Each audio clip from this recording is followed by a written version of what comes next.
Welcome back to The Jump. I'm Jorge Sedano in for Rachel Nichols along with Kendrick Perkins and Zach Lowe. The NBA continues their negotiation with the NBA Players Association about how to execute a season that may be played with minimal fans allowed in their respective arenas. As Brian Windhorst explains, making the revenue and the math work undoubtedly will lead to sacrifice. For the NBA to play next season, the players and owners have to come to an agreement about money. Before the COVID-19 pandemic, the NBA was expecting to take in around $9 billion this upcoming season. About 50% of that revenue would come from television and other media deals, and around 10% from other sources. The remaining 40% was to come from arenas. But that 40%, more than $3.5 billion, is in jeopardy. No one knows how many fans will be able to come to the games, and that is causing a problem. NBA players and owners have a deal. They both get about 50% of the basketball-related revenue pie every year.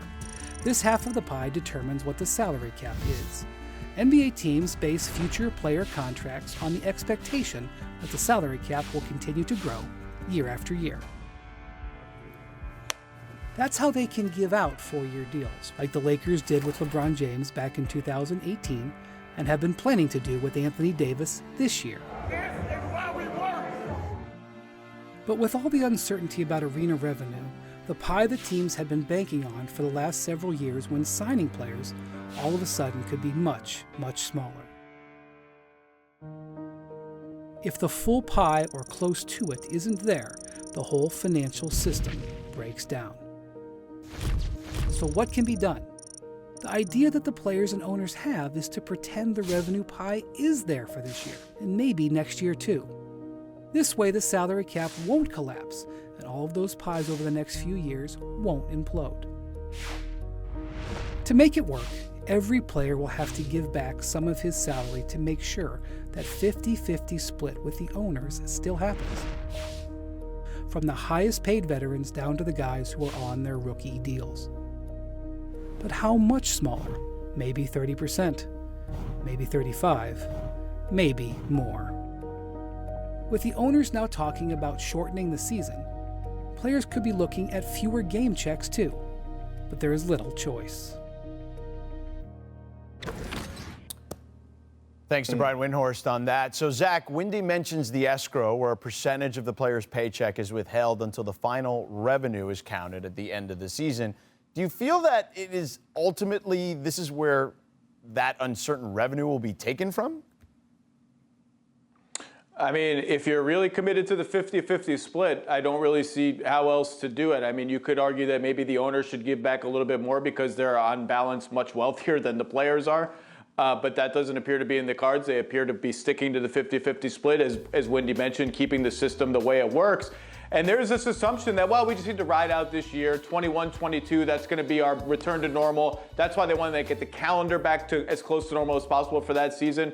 I mean, who knows? Why are we assuming that? And you know, the long-term financial future is really, you know, uncertain. But, you know, the NBA on the scale of things that actually really matter is not very high on that scale. But, yeah, I mean, this is a huge business that its model is for sure in jeopardy.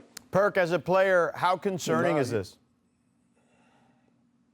It's very concerning. And it goes to show you that we didn't make sure we did our job in the last CBA agreement and how the NBA won that deal. But I was just more impressed about how peaceful Windy was talking about billions of dollars at stake. Like, he was just so peaceful in that segment. It was crazy to me. But in all seriousness, this is what I was talking about earlier in the show, why it's so important that some of these guys get back to work. I know a lot of people be talking about, oh, these players make millions of dollars. They shouldn't be worried. They should be financially straight. But that's not it. When you throw in taxes, when you throw in escrow, a lot of these guys that are on the lower tier, they depend on their NBA salary. And listening to Wendy speak just now, it raised concerns for me for the player standpoint. Yeah, it's certainly interesting because, look, some people, if you own a home, right, like you put certain money in escrow to pay for your property taxes. And, you know, those things are also tabulated from year to year, kind of like the salary cap. And sometimes it's enough money. And sometimes you get a little refund. You get something back because you gave too much into the escrow. All of this is still a huge unknown, Zach, right? Absolutely. I mean, we're going to have to see what the revenue looks like, not just this year, but next year. And to your point, this formula has been in existence before. Sometimes the players get a refund, sometimes they don't. But, again, this is what they're negotiating probably right now. And the union has to negotiate not only with the league, but within its own membership, because depending on how they structure this, whether they take a huge hit this year or spread the hit out over multiple years, it affects different classes of players, different experience levels, different ages differently. And that's a very complex negotiation in and of itself.